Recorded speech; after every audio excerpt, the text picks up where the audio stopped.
Losing Ground by Quinch. Sprinkles? The coffee shop stood on the outskirts of Cancelot, like a lighthouse that never got around to growing upwards, the lanterns cutting a yellow patchwork from the moonlit road outside. The doorbell jingled merrily as a purple pony entered, letting the summer breeze in through the open door. Flurries of dust, the smell of nectar, and a lone streamer followed her in like curious foals, danced around in a burst of excitement, and settled on the floor in sudden boredom as the door serenely clicked shut behind her. She shook her head tiredly, trying to dislodge the stubborn constellations of brightly colored confetti clinging to her mane, and let the smell of cocoa welcome her in. No, not this time. Thank you. She teased back at the unseen voice. Sound of commotion? No. Battle came from the back of the shop, cutlery swords clanging against porcelain shields, stumble of hooves and mortal struggle, and finally a smash, a yelp, and a victorious cheer from the glassy crowds.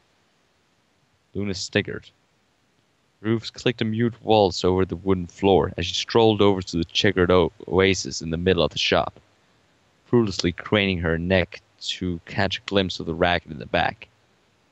A pair of mugs squared off against each other in their nightly challenge, a faded moonlit castle and chipped rainbow fuming their insincere threats at each other across the table. Luna crossed her eyes and took a deep breath of the hot cocoa's sweet aroma. It felt warm.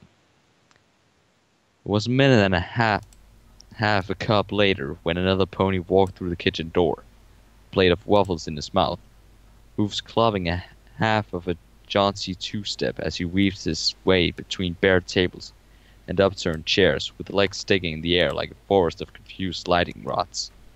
You look like you've had a busy day, she said at the haggard-looking Cole across the table, who'd barely set the plate down before starting to casually pick out a waffle from the pile.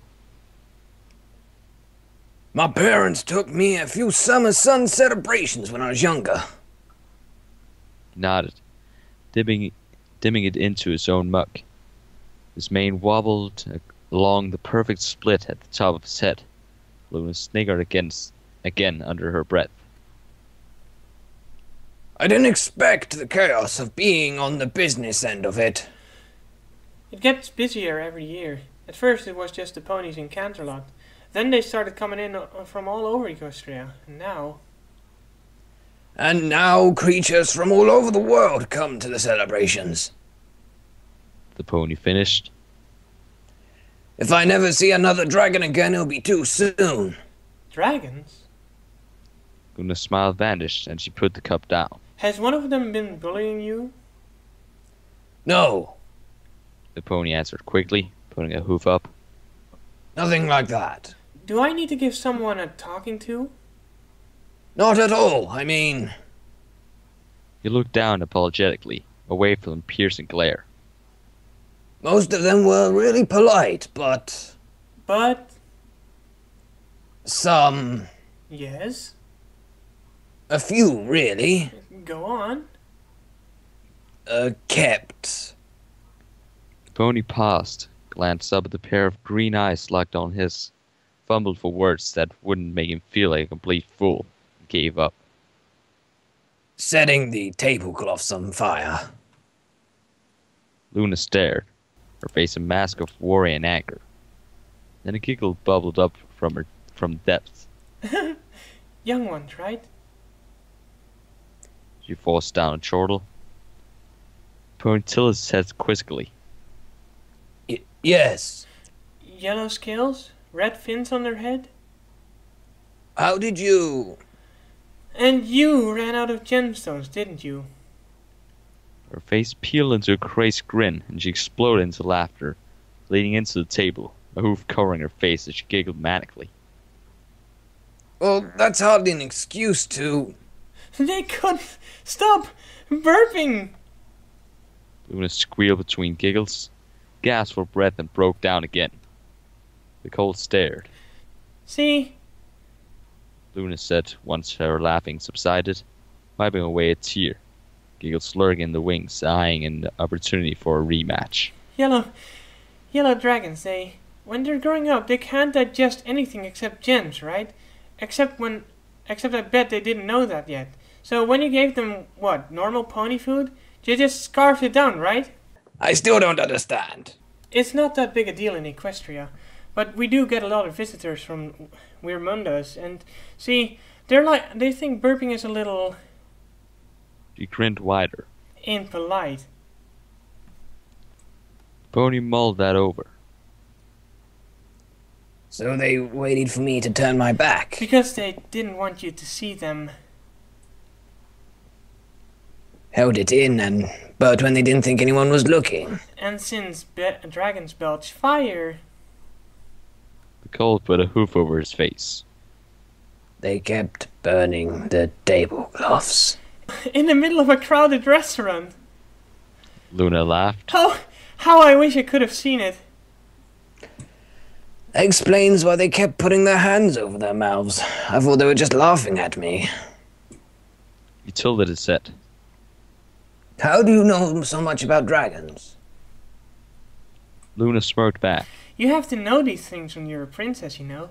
And besides, She added, eyeing a pastry hovering straight at her. it happens almost every year now.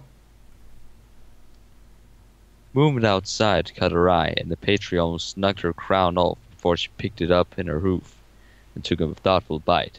The breeze outside had begun to pick up in earnest, and the grass outside rippled in the wind, green waves beating on the shores of an uncharted island. An old oak tree swayed its branches slowly. Leaves on its gnarled branches pulsed their own pale and green rhythm. In the yellow light, the flowers in bloom looked like fingers. No, tentacles, glowing in the darkness deep beneath the surface, waving her over. No sound at all, she thought. There should be a rustle of leaves, creaking of branches, a whistle of wind blowing through the shingles. Hoof falls, she thought, as the light around her faded. Arguments, breathing, hammer on wood, crying foals, laughter. She could feel the sea outside. She had come in every night, a tide she didn't know how to stop anymore. It leaked through goodbyes and goodnights, flowed through lullabies and candle smoke, until it poured freely, flooding streets and houses, covering forests and towns and mountains and fields. An ocean of silence covering as far and as deep as she could see, with no place to stand except this tiny island of words. Yourself, at least. What? Voice snapped Luna out of her daze, and she looked across the table, blinking groggily. I said, Miss Luna, it looks like you have enjoyed. He tilted his head. Are you feeling alright? You look a little... He held his hoof up and wobbled it about. I'm fine. She smiled back, putting down the empty cup and rubbing her eye. I'm just a little tired. A weak smile fought its way to her face. I'll never understand how any pony can be up so early. Everyone was raised that way, I suppose. He took another nibble of the pastry. Work and play in daytime, sleep at night. An eyebrow rose. Not every pony. Well, some pony needs to stay up and keep you fed. Cole shot back easily. You're right. Luna smirked back. I'll have to inform the palace chef he's being replaced by Equestria's foremost purveyor of lukewarm chocolate and uncooked waffles. On the other side of the table, the pony took a mock bow, his indifferent expression not wavering for a moment.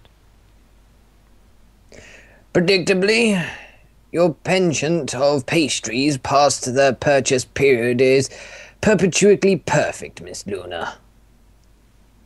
Luna took another bite and stared off into the distance. The pony never smiled when he thought she was watching. She noticed early, or frowned, or raised his voice or laughed for that matter. But there was always an undercurrent of warmth underneath. Even the ridiculous miss he never let go of distilled over time into a finely aged, comfortable blanket. She poked the empty mug with a hoof tip. Are you ever going to tell me how you do it? She asked. You know my condition, Miss Luna. The colt shrugged. I still suspect you simply wait for me to set the table before swooping in. The princess squinted. So you think I magically know exactly when you'll end up making all this and just happen to plan everything beforehand around it? Yes. The colt said after a moment's thought and shrugged. It's magic. Luna shook her head. Magic doesn't work that way. Well, actually, no, that wouldn't work either. The smirk crept onto her face. I might as well accuse you of doing the exact same thing. Indeed. The pony nodded and continued deadpan. An earth pony who can not only perform magic, but can use it with enough skill to consistently keep surveillance on the princess, no less, while keeping every pony his target, including from finding out, is clearly the one remaining plausible explanation. Celestia knows. Luna huffed. I've asked her, since you won't tell me.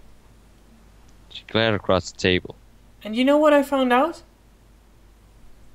The pony simply looked back, expressionless. That she won't tell me either.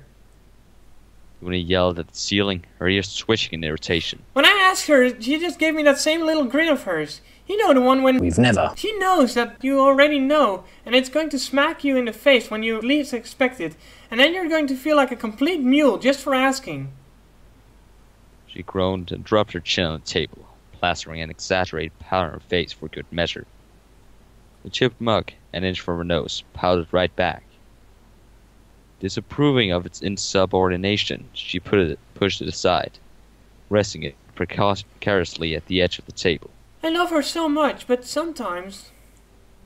Luna tried to growl. Instead, a sound like a chipmunk's snoring escaped her throat. Sometimes I just want to kick her in the flank, you know?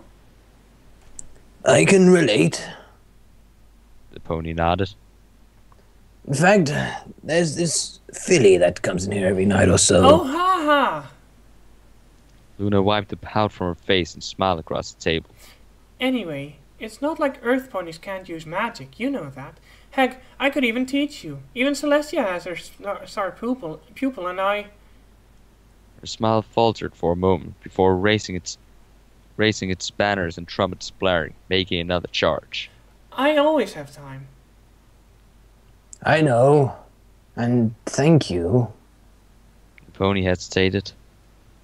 You've offered before, but I don't think magic would work well that on me.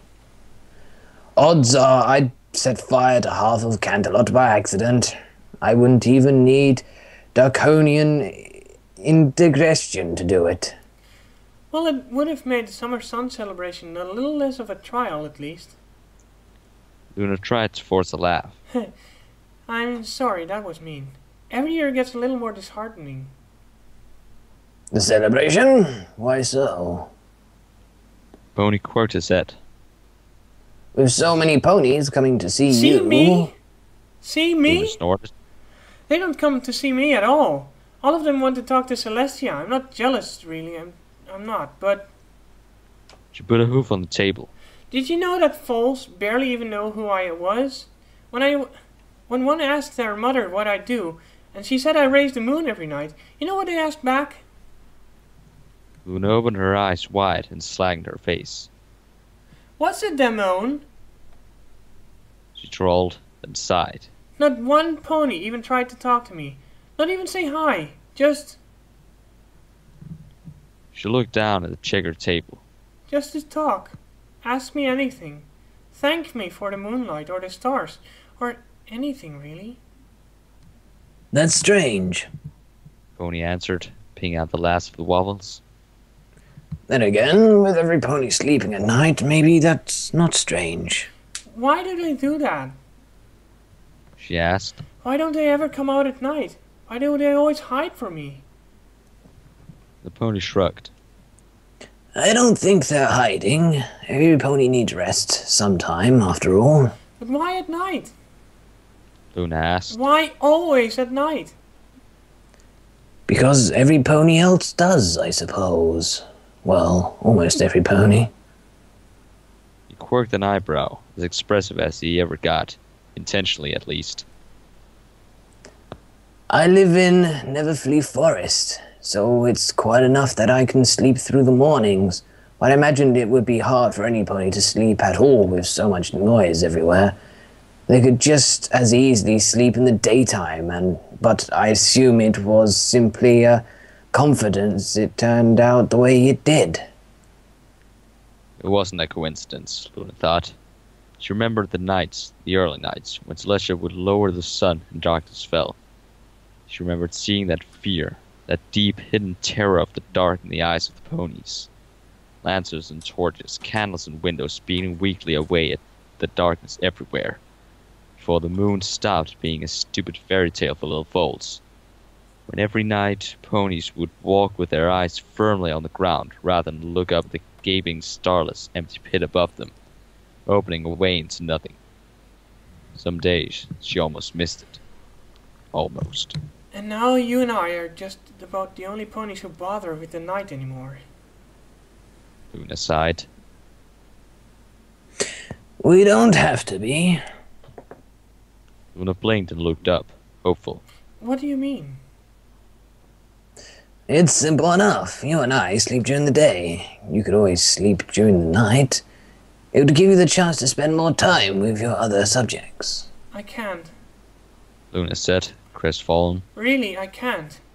If I do that, I'll be too tired for bringing up the moon in the evening, or lower it later. Maybe you can trade places with Celestia. You can raise the sun and... No. We've tried that once.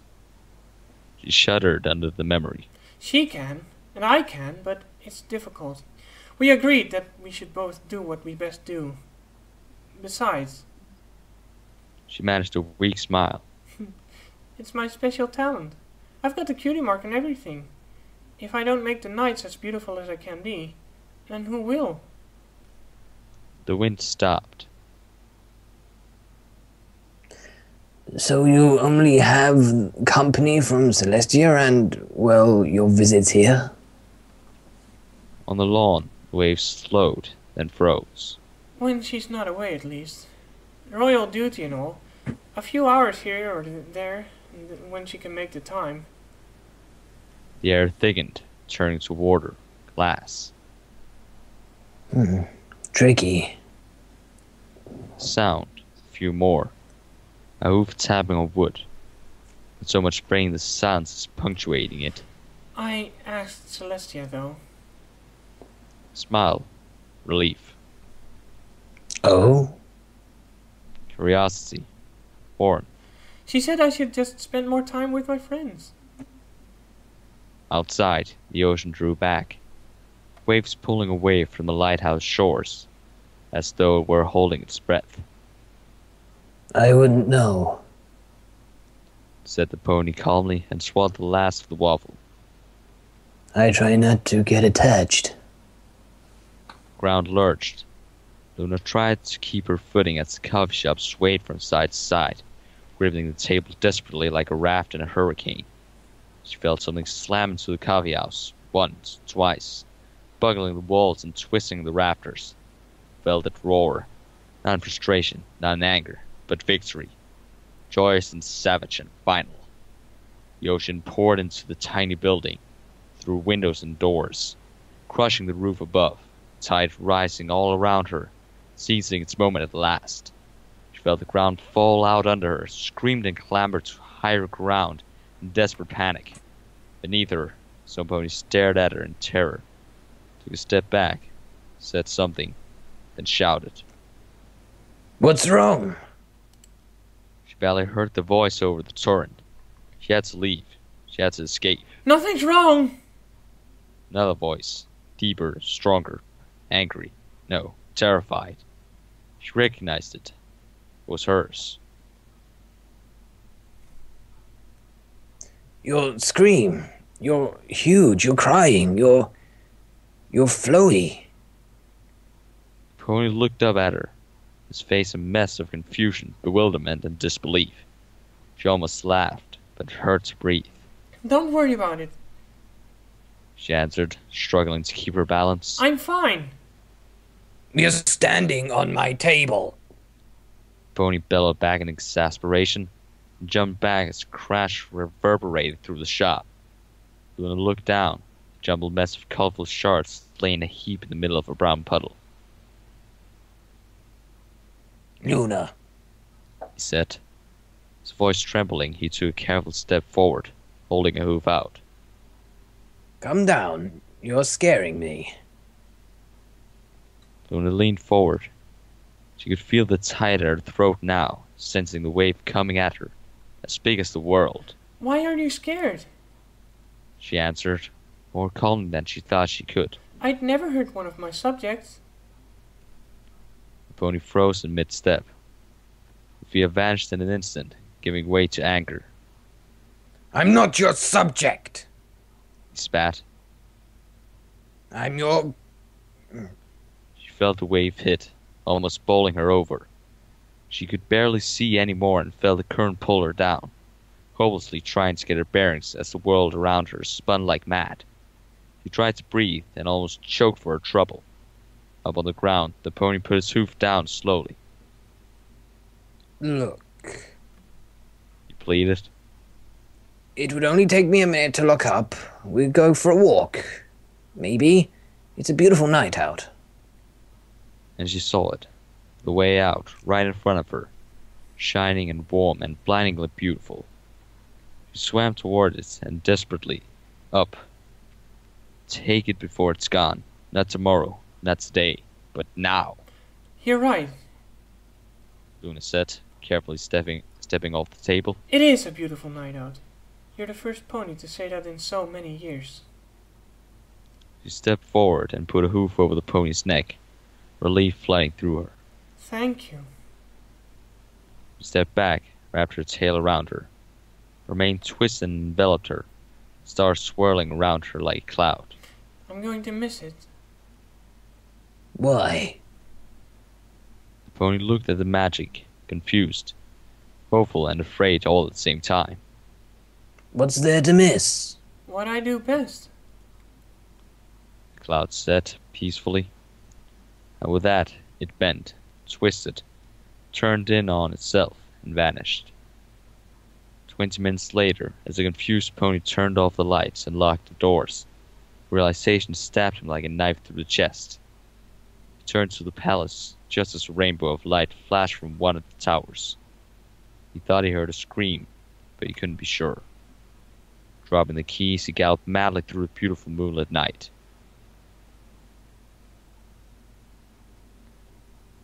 Luna slowly came to, picking away at the cobwebs that seemed to cover the inside of her skull. She shook her head groggily, trying to dislodge the layer of dust clinging stubbornly to her skin, and looked at the world underneath, carved stretching out from one horizon to another. I've never flown up this high before. I guess I'm still dreaming. She turned around lazily. The equestria rolled slowly under her, and she looked at the night. Something was missing. The moon. She realized. Did I forget to raise the moon? No. She thought to herself. That's nonsense. I can feel it's there. But I should really wake up now. It's an important day today.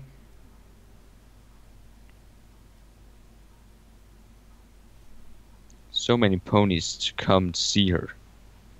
Sleep too long and she might miss it. I can't feel my legs. She realized and curled up tighter. She could feel the mountains stretching like spires into the sky. Great empty seas, old slumbering volcanoes. Dust-filled craters and rocks strewn every which way like discarded toys. No wings either. She thought. But it's alright. She had a dream. No, a nightmare. It was a fantasy that followed her like a wolf, hungry and persistent. Luna tried to wake up to shake it off, outrun it.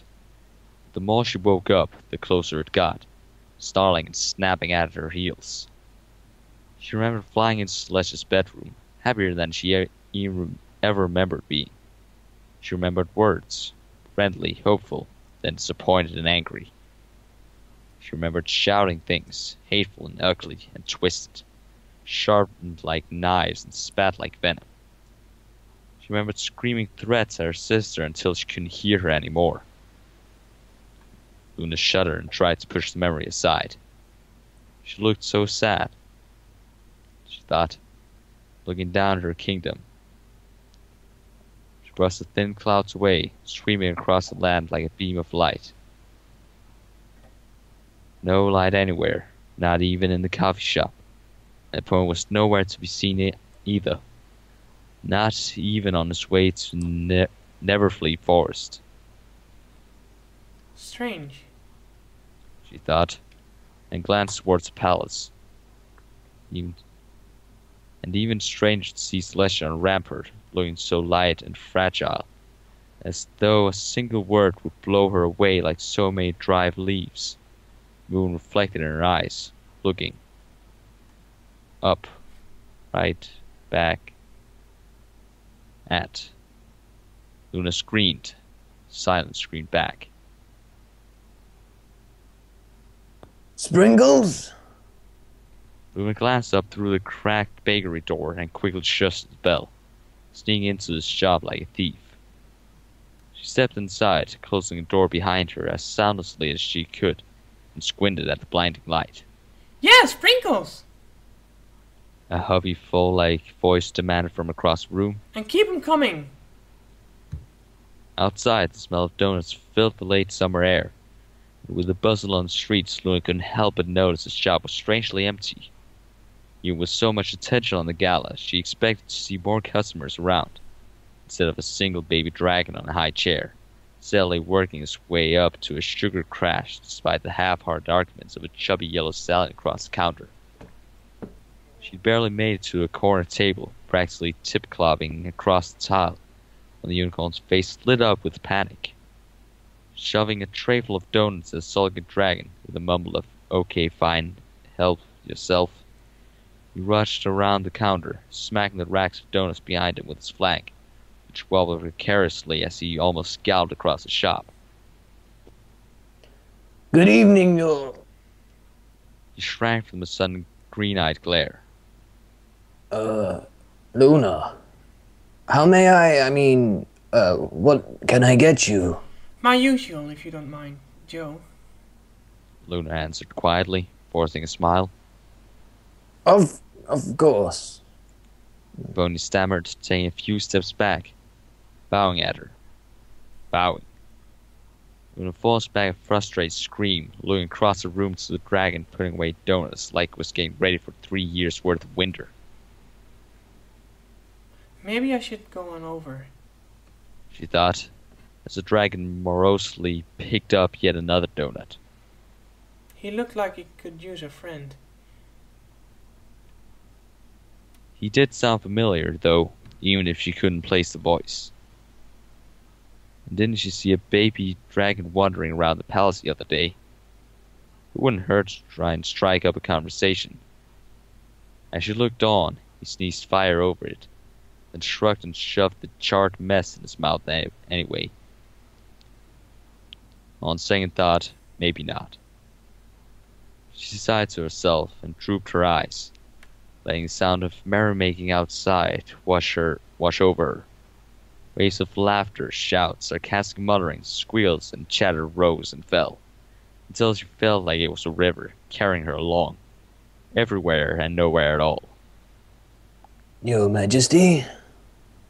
Luna flinched as the world snapped back into focus, the river evaporating in an eye blink, and slowly looked sideways, trying her hardest not to grind her teeth at the nervous-looking unicorn.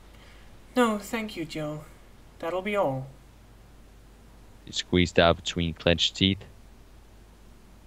Thank you, your Luna. He stammered back, his eyes starting around the room like crazed mosquitoes, terrified of looking Luna in the eye for even a second. It looked like he was a hair's breadth away from stampeding out of his own shop. When she asked him not to call her Your Majesty, he never obliged her. When she asked him to treat her like any other customer, he didn't humor her either. When she told him that in his own shop he didn't need to act like she was royalty, didn't do her any favors. Like all of her subjects, he obeyed instead. Just go. She breathed, defeated. Just go. She looked over the table as the pony retreated back behind the counter. A plate of waffles and 2 mugs of cocoa steamed on the opposite ends of the table. It was foolish, and she knew it. The coffee shop had burned down, then burned down again. Stomped flat, rebuilt underground, and moved back above ground after being flooded, and so on and so forth. After 1,000 years of tiny disasters, there wasn't a single same brick left anymore. But coming in every night still felt like coming home all over again. It wasn't the same, but it was. Same enough. Same enough for ritual. Same enough for comfort. Same enough for memory. Not this time. Luna said under her breath, and she took a sip of cocoa and looked out the open window. Thank you. The gala was in full swing by now, at least with the music carrying over half the cancel was anything to guess by. She remembered the galas being boring, dreadful affairs filled with sleepy-eyed nobles, noble would-bes that only showed up to trade gossip and be seen with everyone they wanted to be, and pretend to look down on at the same time. It was the only time when ponies would stay up through the night, and she loathed every moment of it. Celestia must be having the time of her life, she thought.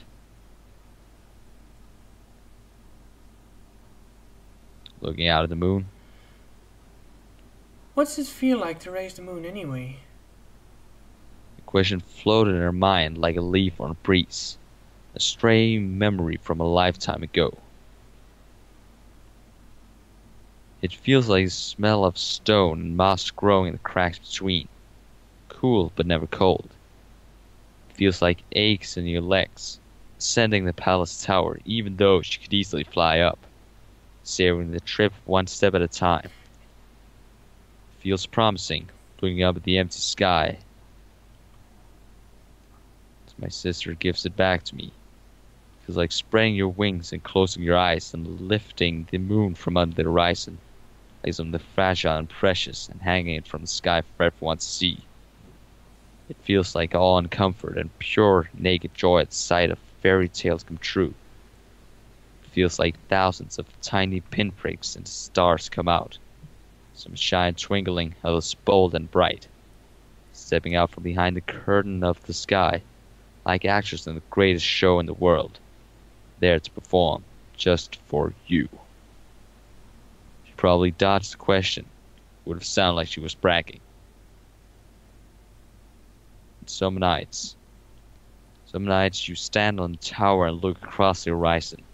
Close your eyes and feel the rock that was your home for 1,000 years, lurking underneath like a shipwreck, as bright and beautiful as it was the first time she reached out to it, shining like a beacon on an angler's light.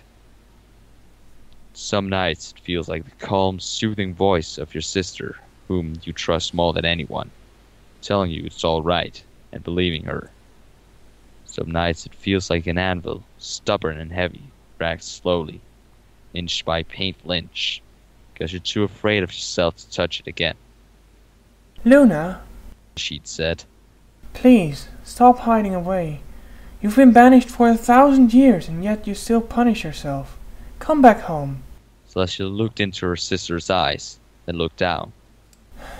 It was too long of a punishment. Can you ever forgive me? Luna stared back at her sister. Celestia was sincere in her regret. She always was. Facing the moon every night took its toll. She knew it was the love for her sister that tore her up inside. This moment, asking for forgiveness, she was so weak and vulnerable. Luna could almost see the cracks where her sister's heart would break with nothing more than a word. She felt anger well up inside her. Things crawled out from the darkest corners of her mind. She realized how easy it would be to take her sister apart. Take that guilt and stab her over and over with it, to unleash a stampede of insults, to trample her down and stamp out any shred of dignity she had. She could crush her sister so completely. She knew she would never recover, and even then it would still only be a taste of what she deserved. Her chest heaving, Luna reached out and touched her sister's face. Of course I forgive you, silly, He said, smiling and pulling her into a hug. Celestia looked up at her sister, tears welling up in her eyes. The gala should be starting soon. Come down with me. You'll make some friends. She wiped her face and smiled mischievously. I promise. Luna stepped back, as if bit. I can't. I'm sorry I can't. But why, little sister? Because you weren't strong. Luna thought. Because 1,000 years wasn't long. It was long enough. Because under every smile and every friendly word, there was an undercurrent of fear beneath. She was Nightmare Moon, come to imprison her sister and bring about eternal night each time she appeared. Not a young pony of a handful of years, but a thing of legends, an old mare's tale to scare naughty foals. Here in flesh and blood, so dark and powerful and terrible, that only the most powerful match in Equestria could keep her reined in. Luna shrank and stepped back. I just can't. Leaping over the wall, she spread her wings and glided through the summer air. Down on the ground, ponies of all colors and sizes milled around. Carriages arrived at the palace gates. Merchants hawked their wares in the streets. It wasn't just tonight either. Every night. Ponies stayed up, not as many, but more than none. Stargazing, talking, or just playing through the night. She would have given up anything for this. In the end, she didn't even need to. She swooped down towards a familiar island on the outskirts of the city, now joined by several more.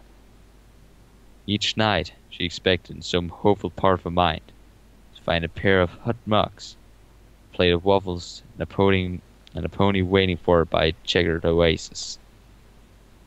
The cocoa was stone cold by now. The plate sat untouched in the center of the table. Over by the counter, Joe tried to talk sense into the dragon, casting the occasional nervous glance in her direction. She turned her attention to the pony across the table. Sometimes he was an earth pony, sometimes a unicorn or a pegasus, sometimes brown or gray or yellow or green. Most nights it was nothing at all, only a half-forgotten apparition mimicking what her memory told her that he must have been.